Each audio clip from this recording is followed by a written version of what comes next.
محترم ناظرین، السلام علیکم ورحمۃ اللہ وبرکاتہ۔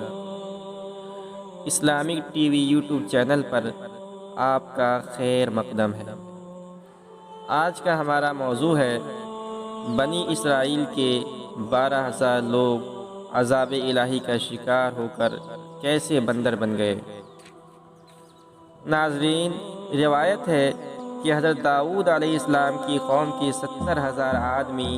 عقبہ کے پاس سمندر کے کنارے ایلا نامی گاؤں میں رہتے تھے۔ یہ لوگ بڑی فراخی اور خوشحالی کی زندگی بسر کرتے تھے۔ اللہ تعالیٰ نے ان لوگوں کا اس طرح امتحان لیا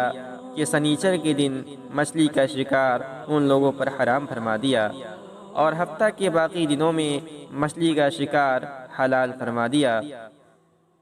مگر اس طرح ان لوگوں کو آزمائش میں مبتلا فرمایا کہ سنیچر کے دن بے شمار مچھلیاں آتی تھیں اور دوسرے دنوں میں نہیں آتی تھیں۔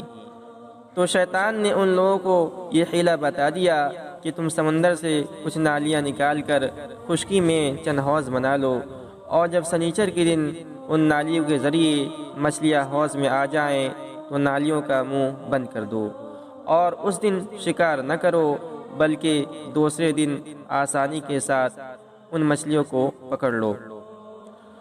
ان لوگوں کو یہ شیطانی ہیلہ بازی پسند آ گئی اور ان لوگوں نے یہ نہیں سوچا کہ جب مچھلیاں نالیوں اور حوضوں میں قید ہو گئیں تو یہی ان کا شکار ہو گیا، تو سنیچر ہی کے دن شکار کرنا پایا گیا جو ان کے لیے حرام تھا۔ اس موقع پر یہودیوں کے 3 گروہ ہو گئے۔ کچھ لوگ ایسے تھے جو شکار کی شیطانی ہیلہ سے منع کرتے رہے اور ناراض اور بیزار ہو کر شکار سے باز رہے، اور کچھ لوگ اس کام کو دل سے برا جان کر خاموش رہے اور دوسروں کو منع نہ کرتے تھے، بلکہ منع کرنے والوں سے یہ کہتے تھے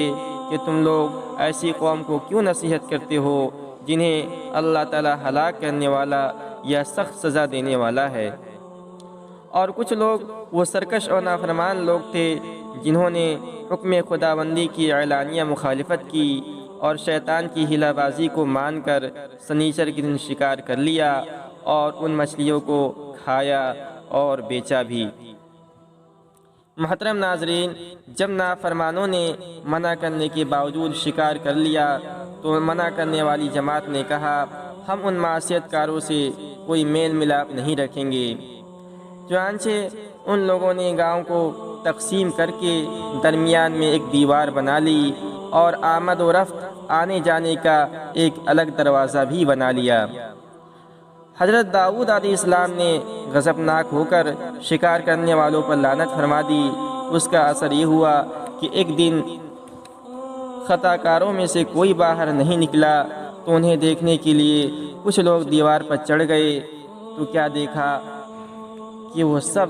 بندر کی صورت میں مسخ ہو گئے ہیں، وہ سب لوگ بندر بن گئے ہیں۔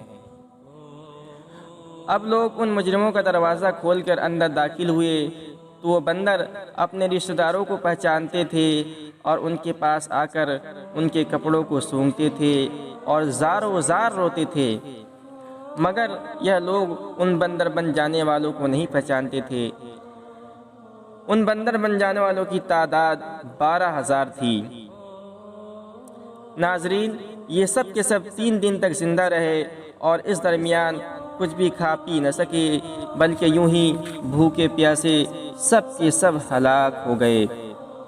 شکار سے منع کرنے والا گروہ ہلاکت سے سلامت رہا، اور صحیح قول یہ ہے کہ دل سے برا جان کر خاموش رہنے والوں کو بھی اللہ تعالیٰ نے ہلاکت سے بچا لیا۔